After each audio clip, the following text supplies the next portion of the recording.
তারাবির নামাজ আদায় করা কি ফরজ না নফল? ফরজ না সুন্নত? সুন্নত, সুন্নতে মুআক্কাদা। নবী করিম সাল্লাল্লাহু আলাইহি সাল্লাম বলেছেন, মান সামা মান কামা রমাদানা ঈমানান ওয়া ইহতিসাবা গুফিরা লাহু মা তাকাদ্দামা মিন যামবি। যে ব্যক্তি রমজান মাসে রাতে দাঁড়িয়ে তারাবির নামাজ পড়বে, তার পূর্বের সমস্ত গুনাহ খাতা মাফ করে দেওয়া হবে।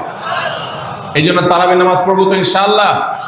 তারাবির নামাজ 4G গতিতে হবে না 5G গতিতে? কি বলেন, 4G না 5G? ভাইরা আমার, সবকিছুতে গতি ভালো না, সবকিছুতে গতি ভালো না। নেটের গতি যত বেশি হয় তত ভালো, কিন্তু নামাজের গতি, ইবাদত, সিজদার গতি, তারাবির গতি যত কম হয়, যত ধীরে ধীরে হয়, যত শান্তশিষ্ট ভাবে হয়, তত আল্লাহর কাছে বেশি মর্যাদাবান হয়।